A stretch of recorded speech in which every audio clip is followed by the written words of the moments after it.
Davante Adams is now a New York Jet. After the Jets obviously lose that game on Monday Night Football to the Buffalo Bills 23-20. And what was ugly is a weird way to put it, because I think Josh Allen played really, really well in this game. Aside from a fumble, which the Bills were able to recover, followed by an unbelievable play by Allen getting outside the pocket and throwing a touchdown pass. Million penalties on either side, but to be exact, 11 penalties for 94 yards on the Bills. How about 11 penalties for 110 yards on the Jets? And I know there's a lot of criticism. Oh, there were too many flags. Most of those, if you look at the replay, most of them, with few exceptions, were penalties. That's the crazy thing about it. And this does almost nothing for the Jets. They're 2-4. They look like a 2-4 team.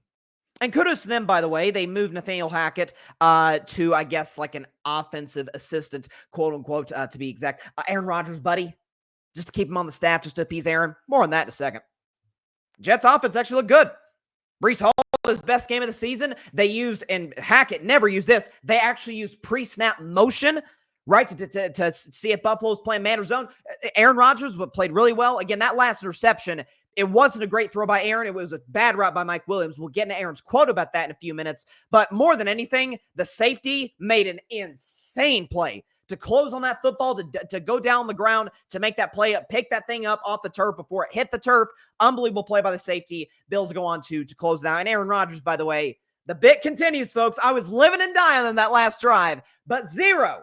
Count that zero, 300-yard passing games for Aaron Rodgers since week 14 of the 2021 season. More on that in just a few minutes with Aaron, because we got a lot to talk about. But the thing that I really want to dissect and get into is now Davante Adams is a New York Jet.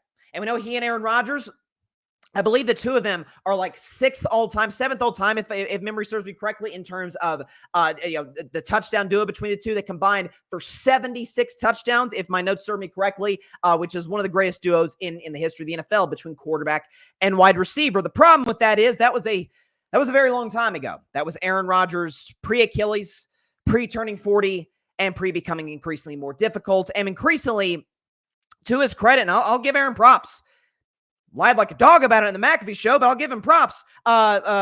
He pretty much got whatever he wants, which you can do that with a poorly run and, more aptly put, desperate franchise, which the New York Jets, of course, are with Woody Johnson as the owner and with Joe Douglas as the general manager. But if you look, I'm looking at this right now, okay? I'm sure Aaron Rodgers, who had this to say on the McAfee show last week when it comes to his lack of power with the Jets. That I resent any of those accusations because they're patently false. And it's interesting the amount of power that people think that I have, which I don't. I mean, of course he doesn't, right? There's no question he doesn't have any power with the Jets. That's why Davante Adams, Allen Lazard, Randall Cobb, Nathaniel Hackett, Tim Boyle, Malik Taylor, Billy Turner, Jake Hansen, and Dennis Kelly all became New York Jets after previously being Green Bay Packers and teammates with Aaron Rodgers. It's a total coincidence. That's nothing. These two things just so happen to occur in sequence. Of course, Aaron, per usual, was lying. But something else Aaron lies about not having power with is the power he has to shame teammates, and in some sense, the case of Mike Williams, get them traded. This is what he had to say, and I appreciate Aaron for this, right? This is at least he's consistent. If there's something about Aaron Rodgers, you know what you're going to get. You don't know how you're going to get it, but you know what you're going to get in the sense that, hey, if there's a mistake made at the end of the game, or if we lose, with the exception, by the way, last week of the Vikings game, he'll sit up there and say, hey, just want everybody to know, okay? Okay, the press is all here. All right, world listening, want everybody to know that last play, totally not my fault. I'm looking at Allen. He puts his hand up. 3 guys go with him, so I'm throwing a no-look to the red line. And when I just peek my eyes back there, he's running an inbreaker. So it's got to be down the red line. So were you throwing that spot to come back to it? No, I was throwing it to the red line, but when I got to about here, I realized he was running an inbreaker, so I had to kind of adjust it a little bit. But the play is 2 guys vertical, 1 guy down the seam, 1 guy on the red line. Total shocker. Mike Williams, who he was referring to in that clip where he essentially kind of dressed him down in a typical Aaron Rodgers passive-aggressive way. Shocker. He's on the trade block and didn't practice today. The pressure's on Aaron now more than ever because he's gotten everything he wants with the Jets. Going back to last year and certainly this year. Saleh, gone. Hackett, still on the staff, even if he doesn't call plays, even if he serves basically no purpose. He's there. Alan Lazard, who, by the way, caught a beautiful Hail Mary. Aaron Rodgers, still the king of the Hail Mary. Can still do that at a high level. Kudos to him. Alan Lazard, by the way, leads the NFL in touchdown catches. So maybe if you're a Jets optimist, maybe it's like, hey, if it still works with Alan Lazard of all people, surely to goodness it'll work with Davante Adams. Oh, sure, the Jets got better. But can we show you what Aaron Rodgers has done in the Jets' 3-game losing streak? Remember after the Jets, by the way, won that game against the Patriots on that Thursday night game when Aaron played great and didn't turn the ball over, was dicing up the Patriots defense. He said, hey, we got to learn how to win and learn how to dominate. Since that quote, Aaron Rodgers, let's see what he's done. 4 touchdowns, 4 picks, 254 pass yards per game, not even completing 60% of his throws, a pass rating in the low 70s, a QBR of 44 going on 45.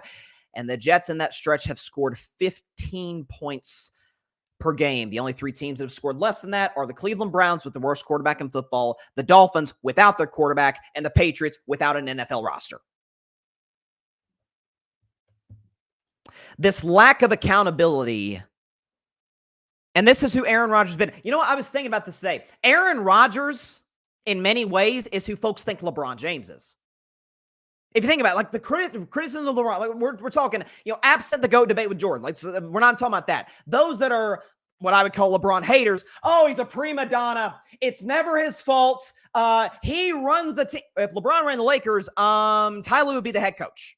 If LeBron ran the Lakers, DeMar DeRozan would be a Laker. If LeBron ran the Lakers, Klay Thompson would be a Laker. But again, LeBron, it's the Westbrook move. LeBron runs the Lakers, of course. Duh. LeBron's not clutch. No, actually, the numbers say he might be the clutchest player in history. It's Aaron Rodgers, actually, who isn't clutch. Aaron Rodgers has fewer game-winning drives than the likes of Phillip Rivers, Vinny Testaverde, Matt Ryan. I mean, good quarterbacks. In some cases, great. Not better than Aaron Rodgers, and at least in terms of how we view him. Aaron Rodgers is who folks think LeBron James is. Uber talented, but not clutch, kind of a prima donna, and runs the team. Did I not just describe him? And something else, too, that we got to keep keep in consideration. Because I'm hearing, hey, the kicker, Greg Zuerlein, it was his fault.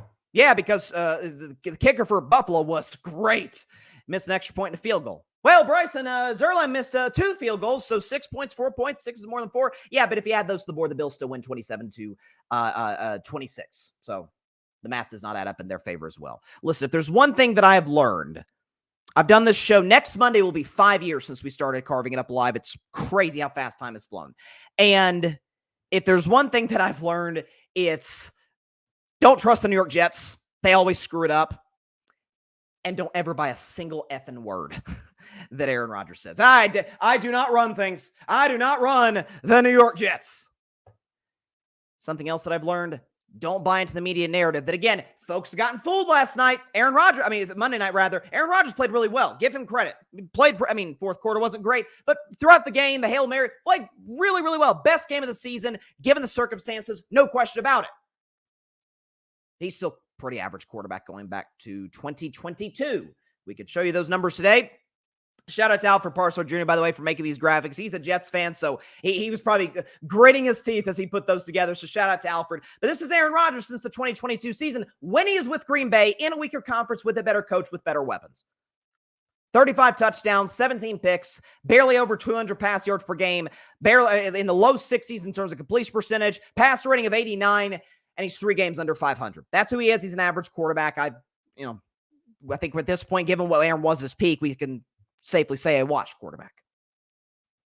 But again, he definitely has no control. Did you see Aaron Rodgers, by the way, on McAfee? Did you see Aaron Rodgers on McAfee yesterday where he's all smug and he kind of looks over his shoulder. He kind of motions his head that way like, come on, Davante, let's do a little flex with our 2-4 team. A 2-4 team, by the way, that is not even as good as last year's Jets. Can we show you the offensive comparison between the Jets through 6 games this year and last year? Left is this year's Jets. The right is last year's Jets. Same points per game. This year's Jets average more yards per game, the exact same yards per play. 1 fewer turnover, 15 more penalties, and a worse record. Folks, they're no different than last year's Jets. We could put lipstick on a pig, still pig. And that's where the Jets are at right now. The defense didn't have their best day at the office. I'll give them a pass because they played Josh Allen. Now, the Bills didn't have their starting running back, and the Bills just added Amari Cooper, so Buffalo got better. I'm just telling you, you can let Monday Night Football fool you all you want, but what do we know? Divisional games are almost always close. I mean, the Cardinals, who got waxed by the Packers, beat San Francisco in San Francisco after getting a kick block. Like, divisional games are often close, come down to the wire. If there's one thing we know about Aaron Rodgers, that when ish gets tough, he's the last guy you want in your corner. Mike Williams can attest to that. And by the way, I'm not even saying Mike Williams is a great player, but could we at least acknowledge that Aaron Rodgers runs every sorry, not we, because we know. Can Aaron Rodgers at least acknowledge Joe Douglas doesn't pull the strings here? I mean, I guess he does in an official GM capacity. Aaron pulls the strings in this operation. I mean, Davante Adams, Randall Cobb, Alan Lazard, Nathaniel Hackett, multiple offensive linemen. Total coincidence. You're an idiot to think that's, he is the ultimate gaslighter. Now, we're going to be talking about another gaslighter, Jerry Jones, later in the show in about 15 minutes on carving up the context, but this guy is so full of it. It's unbelievable. So full of it. Thanks so much for watching the show on YouTube, and be sure to go click that big red subscribe button and check out the other clips and full shows from Carving It Up Live, as well as our other incredible content creators here on the Grid Network.